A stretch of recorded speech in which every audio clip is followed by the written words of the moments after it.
India's visa policy has sparked yet another diplomatic firestorm with Canada, but this time it's the pro-Khalistani Canadians who are rattled with India's decision not to give them visas amid the ongoing tension and history of violence associated with the Khalistani movement.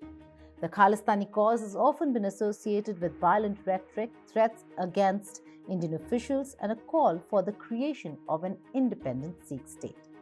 But a Canadian news report from Global News has raised eyebrows, framing India's actions as foreign interference in Canadian affairs. So the question we ask is, does India not have a right to exercise control over its own borders? Or is it only Canada that can be selective about who to give visas to or not?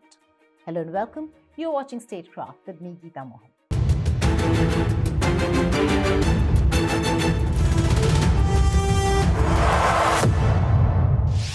A group of Khalistani sympathizers have come out and said that they've been denied visa by India because of their position on the issue of Khalistan. Global News article paints India's visa policy as a form of coercion, claiming that the Indian government is weaponizing travel visas to silence its critics. The report claims that India is targeting Khalistani sympathizers in Canada, asking them to renounce their support for the Khalistani movement as a condition for receiving a visa. The issue? According to the article, if these individuals don't denounce the separatist movement and pledge allegiance to India's sovereignty, their chances of being granted a visa are next to none. Well, India is doing it for security reasons, as does Canada, when they conveniently reject visas of Indian nationals citing security reasons. Also, this isn't the first time Canada and its leadership have found themselves embroiled in controversy over Khalistani links.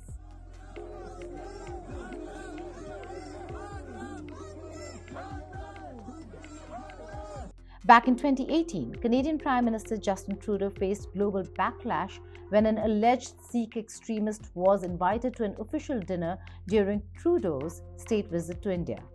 Jaspal Atwal, a Canadian citizen of Indian origin, had been convicted and later acquitted of attempting to assassinate an Indian minister in 1986.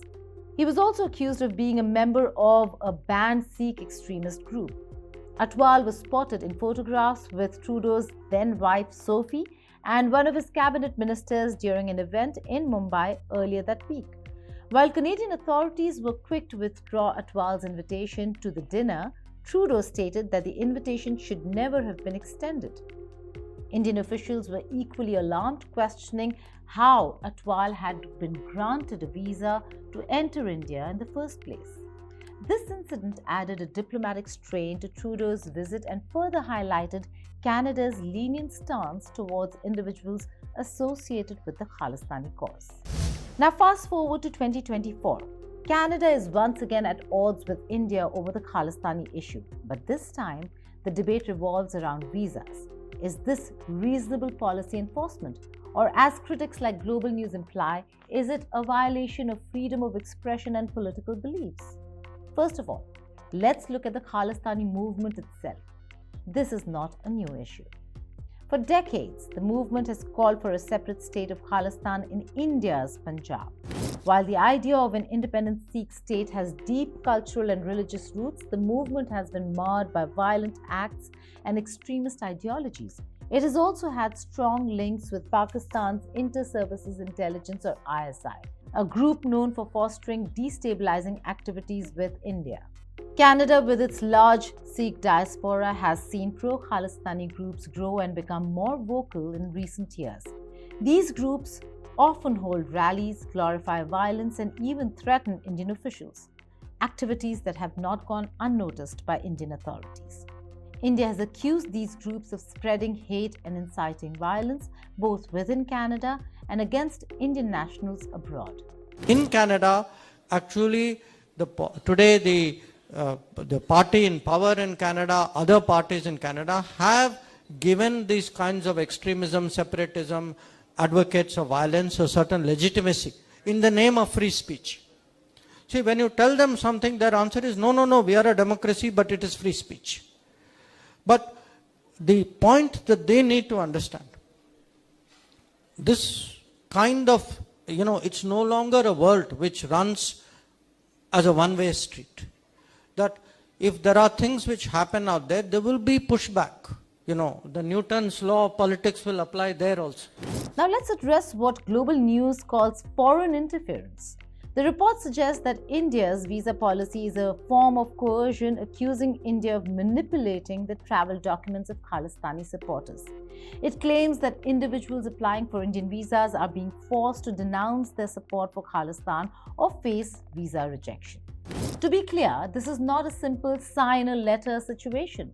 Individuals like Bikramjit Singh Sandhar, a prominent Khalistani leader and former president of the Guru Nanak Sikh Gurudwara in Canada's Surrey, have come forward detailing their experiences with Indian consular officials.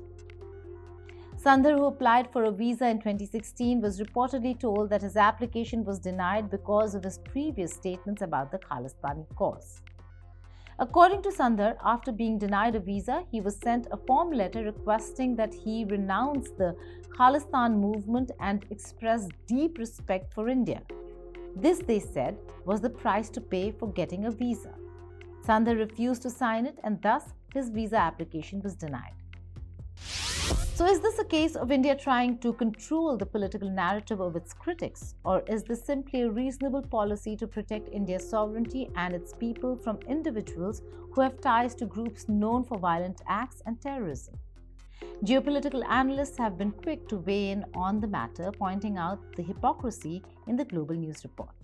While Global News is trying to highlight India's visa policy as a form of political oppression, experts argue that countries around the world have long used similar measures to regulate who can enter their borders and who cannot.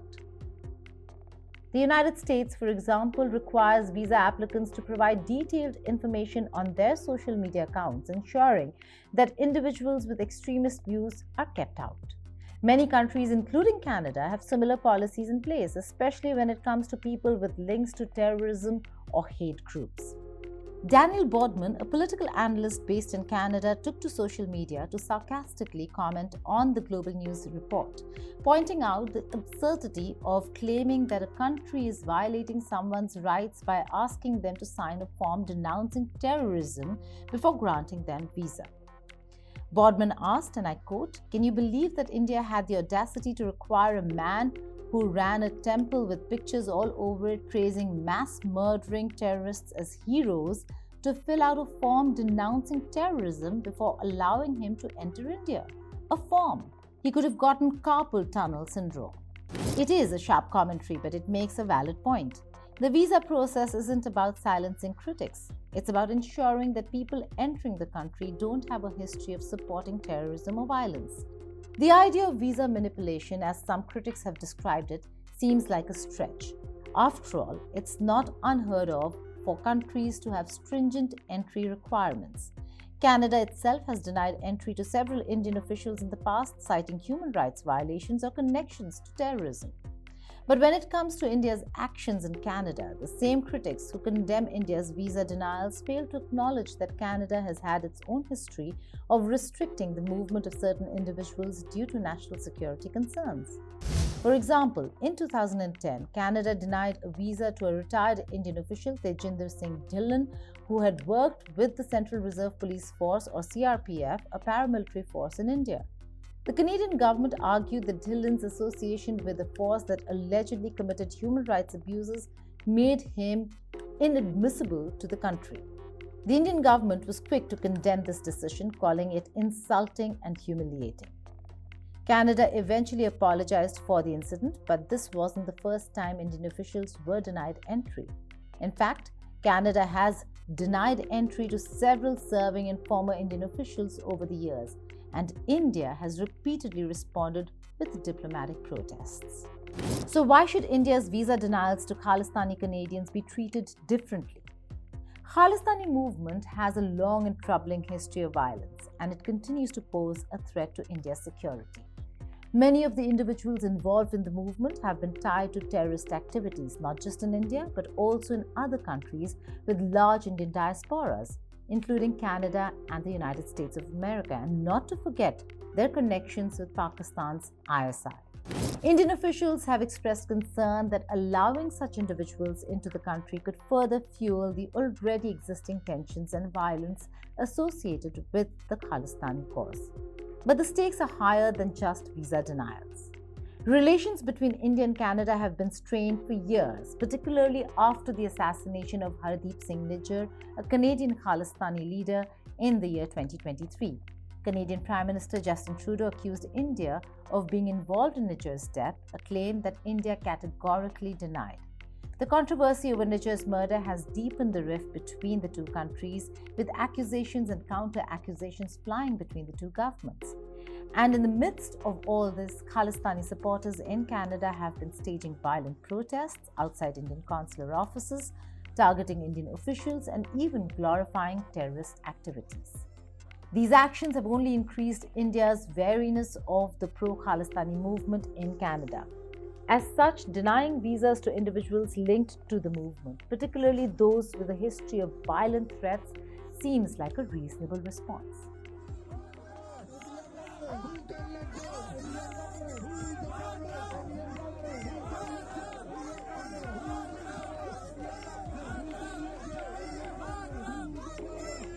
But the outcry over the visa issue, framed as a case of foreign interference, only adds fuel to the diplomatic fire.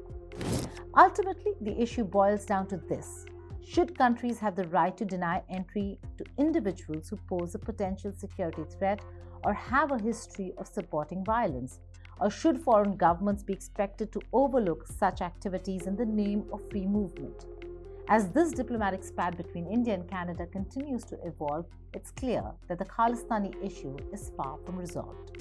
For India, ensuring that its borders remain secure and that its people are not threatened by violent extremism is a matter of national security.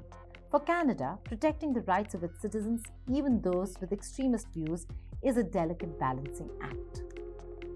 But in the end, the international community will have to ask, what comes first, national security or the right to free movement? As both countries navigate this complex issue, one thing is certain: the relationship between India and Canada will continue to be shaped by the ongoing struggle over the Khalistani cause. And as the debate over visa policies and foreign interference intensifies, it's clear that this issue is far from settled. Thank you for watching Statecraft. Goodbye and take care.